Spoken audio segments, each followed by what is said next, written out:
Olá, minha gente, que prazer, eu tô aqui com a Ingra Liberato, atriz que todo mundo conhece, reverencia há décadas aí na história da televisão brasileira, e a gente está junto hoje para conversar desse livro que ela lançou já há algum tempo, mas que eu tive a oportunidade de conhecer através do encontro, né, com Fátima Bernardes, que eu faço parte aqui na Globo, e ela esteve lá e mostrou o livro. Depois, no final, ela foi muito generosa comigo, me deu o livro dela para ler. Eu devorei o livro quase em uma sentada só e eu achei um relato poderoso, potente, inspirador, corajoso, de falar sobre o medo como uma emoção primária da vida e como a gente consegue lidar com isso, se transmutar para escrever uma história mais autoral, menos subserviente a essa emoção humana.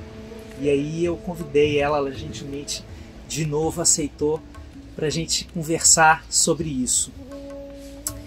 O Medo do Sucesso é o nome desse livro, é um livro profundamente autobiográfico, em que ela usa das letras muito bem colocadas para expor a verdade do coração dela. Então isso, vocês sabem que toca a alma de um psicólogo, e eu não podia deixar de conversar com ela sobre como me impactou a leitura desse livro, né? Primeiramente, é um livro que fala não de uma perspectiva de se expor outras pessoas, assim, ela só se expõe, e esse ponto eu quero salientar. A primeira coisa que eu achei, Ingra, de uma ética relacional muito profunda da sua parte, né? Em que o foco era mesmo falar de você, falar da sua história, falar dos processos que você viveu. Como é que foi a ideia de começar a escrever esse livro? Tá, então, assim, para falar sobre, né, essa preocupação que eu tive, né, de não expor os outros e expor apenas a mim mesma, justamente porque parte do princípio da autoinvestigação, do autoconhecimento. Então, se você tem consciência de que é assim, né, de fato, que a gente só pode se conhecer e se transformar, eu nem poderia falar, né, sobre o olhar do outro, sobre a perspectiva do outro. Então eu realmente tive esse propósito de proteger, né, a parte que tocava outras pessoas, porque a intenção era exercitar essa autorrevelação, esse arrancar as máscaras, né? Não é nem tirar, arrancar a máscara, realmente me expor, me tornar transparente, que é um processo que continua, né? Eu continuo alimentando esse processo de autotransparência, né? Porque eu percebi que eu estava me enganando feio em vários lugares da minha vida.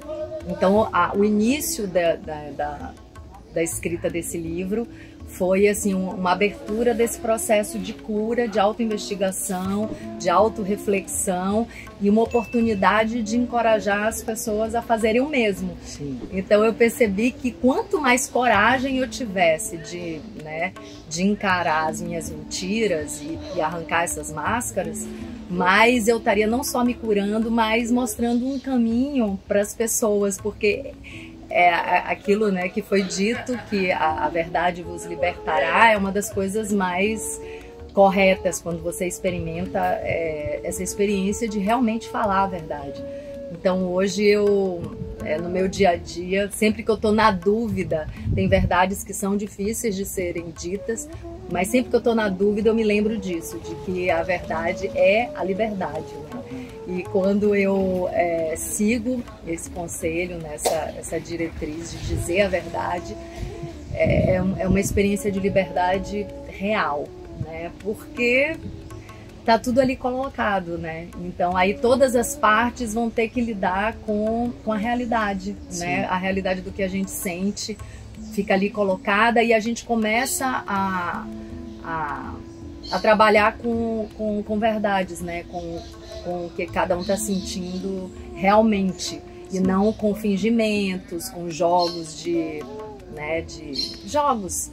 Então a gente cresce sem esse hábito de olhar para a gente mesmo, né? A gente cresce olhando para fora. Então isso é mais uma coisa que eu aprendi há alguns anos, que eu tenho falado assim sempre que eu posso. Na verdade, acho que em todo o meu discurso sempre tem uma conotação de tentar dizer para as pessoas, olhem para si mesmo, perceba o que você realmente está sentindo, esquece o outro, né? Qual é a sua parte nessa história, nessa relação, nessa situação, o outro não interessa. Então, isso é um trabalho que eu tenho feito e tenho me preocupado em realmente transparecer isso, porque é muito ruim a gente só olhar para fora, né? A gente acaba sendo arrastado por uma série de ilusões que é muito destrutivo e que a gente perde muito tempo. Nosso tempo é muito precioso nessa vida. Então hoje eu também tenho muita consciência disso, mas acho que cada um tem seu tempo de enxergar. Então toda a possibilidade que eu tenho de falar sobre esse olhar para dentro e encarar os próprios medos, eu tenho usado. E esse livro tem sido um canal de autoinvestigação e de exemplo para as pessoas muito interessante, né?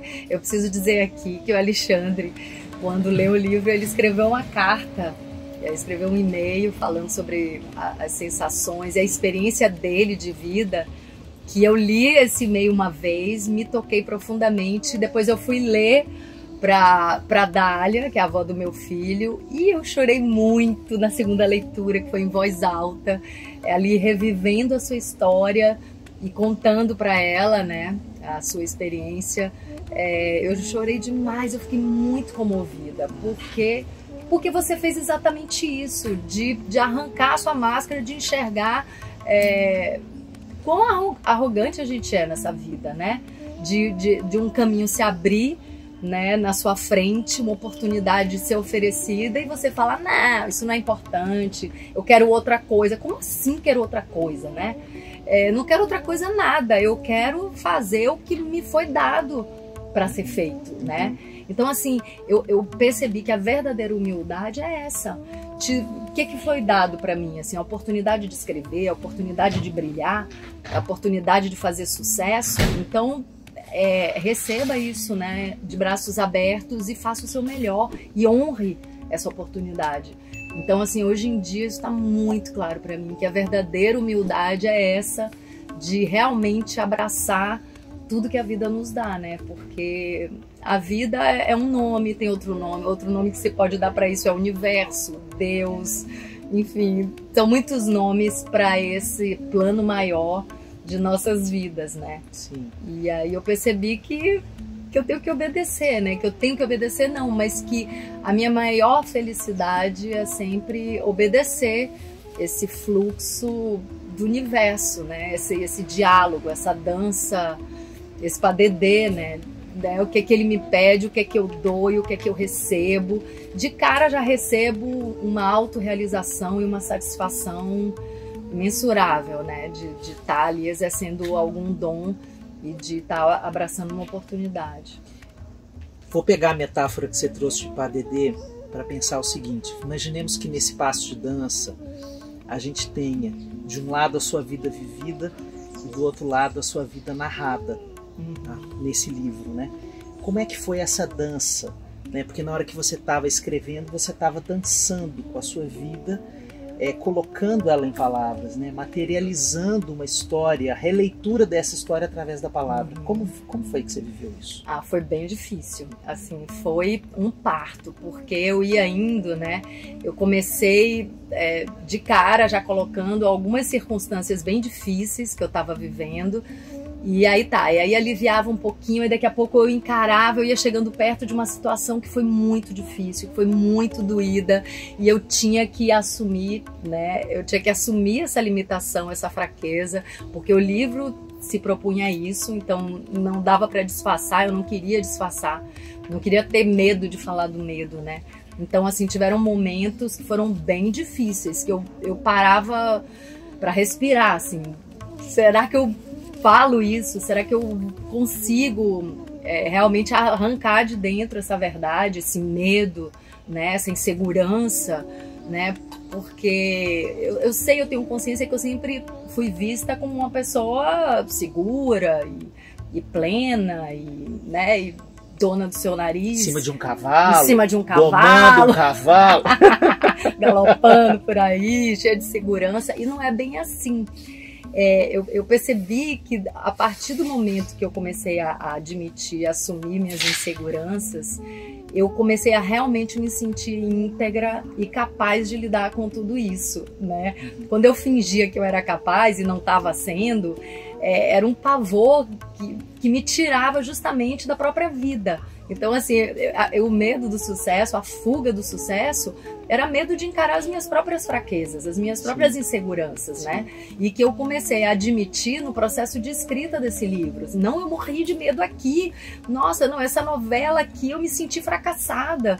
Nessa relação eu tinha medo de ser abandonada. Eu comecei a abrir mesmo, né? Dizer, cara, eu tava muito equivocada. E o que me deu um suporte, coragem para encarar esses medos e revelar e publicar num livro, é que pela primeira vez eu estava sendo corajosa mesmo, né? Então eu estava me sentindo corajosa e isso me deu uma força, né? Não, vamos olhar, vamos reintegrar esse passado, ressignificar também, né? Porque eu acho que ter vivido, né, esses dramas internos também me trouxe uma bagagem hoje, olhando para trás, tomando consciência de tudo isso, trouxe uma bagagem muito interessante. Porque eu sofri demais nesses processos que eu tive, né? Desde a minha infância, uma timidez extrema me fez virar uma pessoa comunicativa. Então, quando você também vai fundo numa limitação e vive ela intensamente, ela pode ser um trampolim justamente para você transcender esse grande desafio, né? Então, eu acho que eu fui no máximo da dor de muitas vezes encarar um trabalho e me sentir fracassada diante dele, né? E na época eu disfarçava muito isso e hoje em dia não vou mais disfarçar, né? E eu tô me arriscando mais até, eu voltei a me arriscar, eu tô resgatando uma postura que eu tive no início da minha carreira, de realmente arriscar, de colocar minha cara a tapa, e pode não dar certo, e pode ser um fracasso, pode... E pode ter críticas negativas, pode.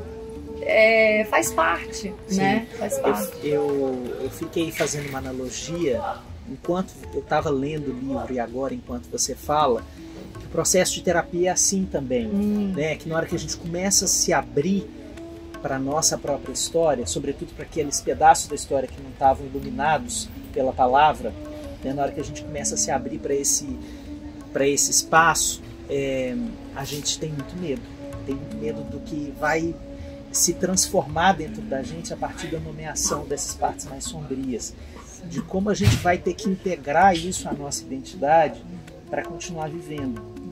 Então dá muito medo, porque é aquele pedaço de você que você ficou guardando dentro de uma caixinha, achando que o tempo ia curar, que o tempo ia fazer passar, né, e que o esquecimento poderia resolver. Né? E na hora que você percebe que nada disso dá certo, que você tem que mesmo abrir essa caixa de Pandora e você mesmo ir lá abrir e olhar o que tem ali dentro, causa muito desconforto. Muito, é um parto, né? É um parto. Então é importante a gente saber que isso acontece com todo mundo e que na hora que isso estiver acontecendo dá para parar, dá para respirar, dá para pedir ajuda, né? Mas não desistir dessa aventura de se conhecer, né? Não desistir dessa aventura de se renarrar e de construir um caminho mais autoral para a própria vida. Não, sem dúvida, Alexandre, é isso mesmo. E a gente vai também recuperando. Eu entendo que tudo isso faz parte de um processo mesmo, né? Desse medo de admitir as fraquezas, faz parte de um processo, né? A gente, de alguma forma, tenta criar uma estrutura que imagino que seja o próprio ego, uma estrutura que aparentemente é inabalável. É uma mentira, é uma grande mentira, né? E à medida que o tempo vai passando, eu acho até que não tem nem a ver com idade, porque eu conheço pessoas muito jovens que têm essa maturidade. Comigo demorou um tanto, né? Enfim, há poucos anos eu comecei a me dar conta de que realmente era uma mentira e que essa mentira estava me fazendo sofrer. né? Porque você acha exatamente o que você falou, que com o tempo vai passar, que vai apagar, e não é nada disso. Essa sombra vai se intensificando nessa caixa de Pandora, né? De alguma forma ela nos incomoda, a gente sabe que tem alguma coisa ali. E uma outra coisa também que eu percebi que tem sido um resgate é de trazer de volta a minha sensibilidade. Porque assim, como é muito doído você trancar uma mentira, a gente, por defesa, né, inconscientemente, eu fui apagando muito da minha sensibilidade. Porque tem uma coisa ali problemática que eu não queria sentir, né? Então, assim, na medida que eu encarei essas mentiras, que eu encarei o medo, que eu falei, meu Deus do céu, eu não sou isso tudo que eu pensava, né? Eu comecei a sentir de novo. Eu vi que eu não morri, né? Que tudo bem, que a fragilidade faz parte do ser humano, que a gente está aprendendo, que a gente está em desenvolvimento, que eu não sou perfeita. Sim. Então tinha também um componente de eu idealizado muito grande, né? De perfeição. Sim. E aí eu quebrei esse vaso totalmente, assim, não sou perfeita, eu posso errar, né? E aí hoje eu enxergo a beleza dessa imperfeição, dessa fragilidade, que eu achava que assim, a força, né, a força bruta, invencível, que isso era a grande meta. Não é. Às vezes hoje eu vejo uma pessoa se desmanchando em sensibilidade e eu falo, meu Deus, essa pessoa está em contato com a essência dela, essa pessoa tá canalizando luz, humanidade, amor, né? O que é o amor? O amor é fragilidade, amor não é fortaleza. Total, não é fortaleza, não é? Então, mas a gente também precisa trabalhar muito para estar numa pele sensível, né? Para estar para ter essa sensibilidade de volta, a gente tem que se trabalhar, porque o mundo está cheio de energias destrutivas mesmo. Sim, né? Sim. Eu me lembro de você, né? Claro que não assim ao lado, mas dentro da minha casa, assistindo você ali despontar no Pantanal, na Ana Raio, quase 30 anos atrás, foi em 1990. Foi, 91, 90, 91. E eu me recordo de ficar pensando o que acontece com uma pessoa tão jovem quando tudo aquilo acontece, né? E eu fico hoje olhando para aquela cena e penso que todas as pessoas da nossa época estão sujeitas a esse nível de ilusão com a imagem, porque nós estamos vivendo uma época em que a gente vale mais pelo que a gente mostra, ser pelo filtro do Instagram, do que com o que a gente é. Queria te perguntar, fazendo uma análise daquilo que você viveu e transpondo para hoje, por exemplo, para a geração dos nossos filhos, a gente tem filhos da mesma idade, como é que você vê esse processo deles viverem numa época com tanto apelo para a imagem? O que você sente disso? Qual que é o seu cuidado como mãe nesse aspecto? Eu acho preocupante porque, assim como eu não fui muito encorajada a fazer essa autoinvestigação, nossos filhos, pela sociedade, também não recebem essa instrução. E principalmente, assim, eu vejo o Guilherme, que tem 15 anos, né? Ele tá numa fase que ele quer ser igual aos colegas, né?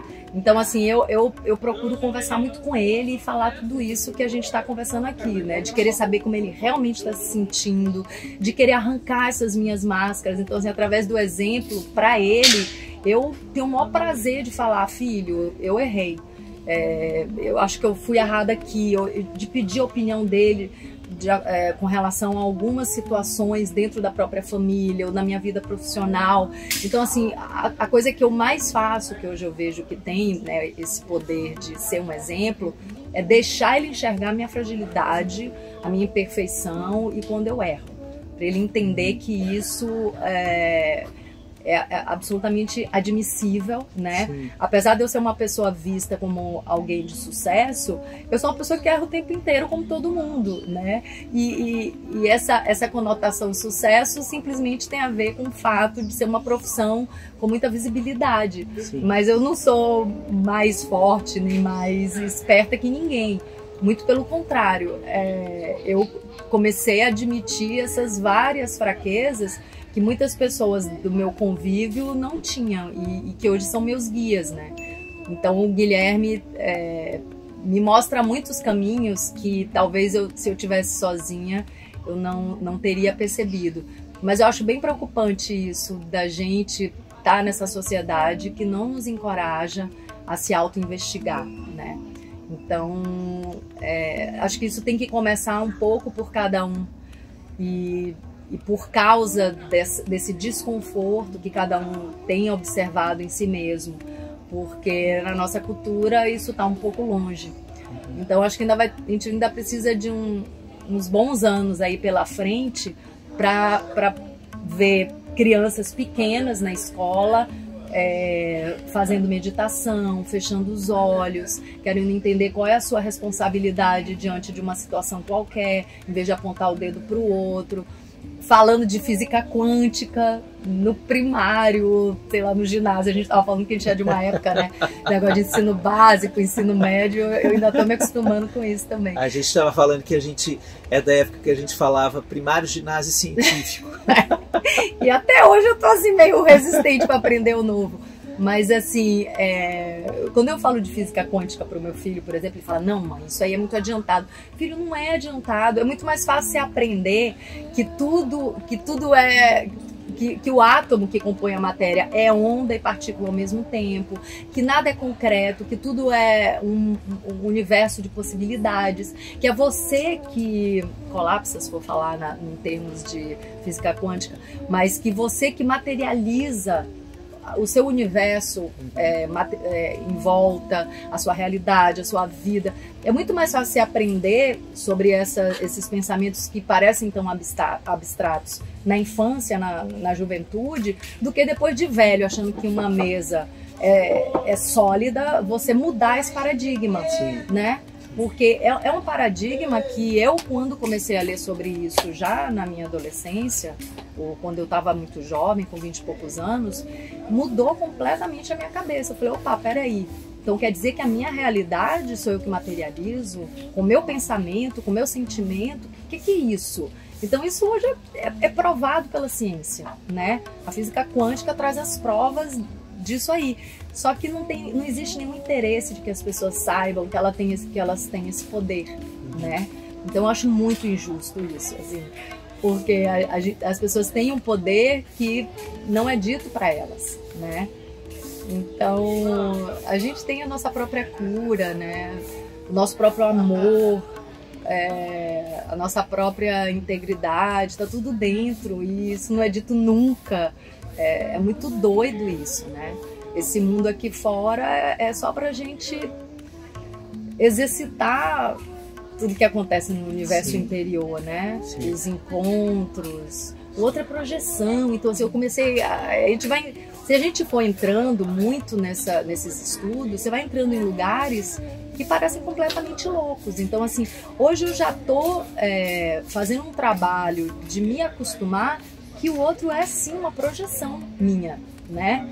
Então, assim, se o outro, tudo bem, existe como indivíduo, mas a forma que eu vejo o outro é uma projeção total de quem eu sou, do meu universo, né? Sim. É um espelho. Então, isso é muito louco. Você olhar para todo mundo e ter consciência de que ele é um espelho seu, isso pararia já de cara todas as brigas, todas as vinganças, né? Ele é seu espelho, né? Ele é seu mestre. Pois é, isso tudo que você fala me parece um exemplo assim muito profundo e muito bonito de como na hora em que a gente olha para dentro e começa a recontar a nossa história, mas admitindo todos os nossos pedaços, todas as nossas partes, como a gente revê, como mudar o foco de uma câmera mesmo, a gente revê a forma de olhar para a vida, né? Eu senti isso muito claramente no seu livro, sabe? Eu senti que você aproveitou a experiência para voltar lá atrás e falar assim: deixa eu ver agora, com os olhos da maturidade, com os olhos de quem já tem condição de ganhar um pouco de distanciamento e olhar para isso E através da palavra eu acho que a gente tem o verdadeiro túnel do tempo, a verdadeira máquina do tempo que a gente sonhava entrar quando a gente era criança, né? Então,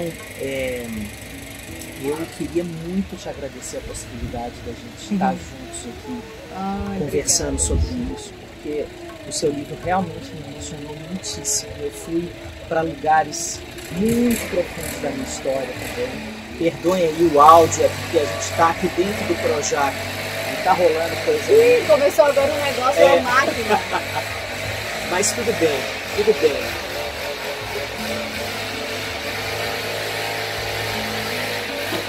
Depois a gente faz a edição, né? Depois a gente edita. Eu acho que esse final. Eu acho. Ela vai pedir. É 1 minuto. 1 minuto. 1 minuto. Obrigada. Minuto. Como é seu nome? Você? Sabrina. Sabrina. Ela compartilhou a mesa dela com a gente pra gente gravar esse bate-papo e agora tá ajudando. Obrigada. Obrigado, Sabrina. Muito bom. Bom, Sim. eu queria te agradecer pela possibilidade desse livro existir. Porque através dele eu também revi uma série de pontos da minha história, como você falou, né? Que eu escrevi para você naquela carta, em que esse medo estava muito presente. Acho que é uma experiência muito bonita você assistir uma pessoa se desfolhando, sabe?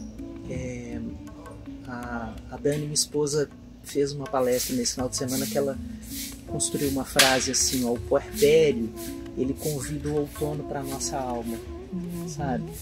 E eu acho que você fez isso, sabe? Você convidou o outono para a sua história e se viu se desfolhando das suas certezas e abraçando as dúvidas, abraçando as perguntas, abraçando todas as sombras, os medos, se dando tempo para respirar, mas depois continuando, e no final oferece para o mundo uma coisa, um relato desse, que eu acho que está longe de ser um livro de autoajuda. Eu acho que é um livro testemunhal, confessional. Mas também é autoajuda, né? Eu não tenho problema de falar. Você sabe por que eu estou indo nesse nome? Porque esse nome costuma ser prescritivo. Não, eu sei, mas, por exemplo, mas eu acho que o público que procura autoajuda numa livraria vai aproveitar muito bem. Vai. São pessoas que estão com essa inquietação, sim, né? Sim.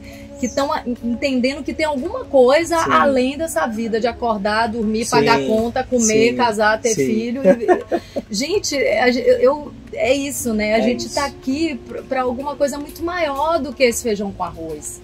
Né? Tudo bem, já comeu bastante feijão com arroz, já pagou as contas, e agora? O que eu tô fazendo aqui? Né? Então esse questionamento veio muito forte para mim, assim. Eu quero chegar aqui um pouco diferente, quero sair daqui um pouco diferente de como eu cheguei, né? O que eu tô fazendo da minha vida? Eu melhorei como pessoa? O que eu tenho que fazer para melhorar? Né? Onde está meu medo que não me deixa ir adiante, né? Onde eu preciso melhorar, onde eu errei, onde eu posso contribuir, né? Quais são meus dons, meus talentos. Nossa, é tanta coisa, né? A gente não usa nossas potencialidades normalmente. Então a gente tem que entrar nesse novo momento de estar se fazendo essas perguntas, né? De estar investigando com coragem mesmo. Pois é. E nessa coragem de se rever, minha gente, a Ingrid continua, vem livro novo, daqui a pouco vai ter um livro novo que ela está lançando, vem uma nova postura na vida, e eu fiz questão da gente poder conversar para vocês poderem sorver um pouco dessa experiência, do resultado do que é olhar para dentro, do que é encarar esses pedaços que a gente fica guardando. Todos nós fazemos isso, não tem ninguém melhor nem pior que ninguém, nós somos todos humanos. Então, muito obrigado, querida. Obrigada, muito obrigada. Gigante. Muito obrigada. Gigante. Eu quero conhecer sua família maravilhosa, que você fala tanto. Vou lá em São Paulo visitar vocês. Dani, crianças, estamos aí. Um beijo. Beijo. Até Tchau. a próxima.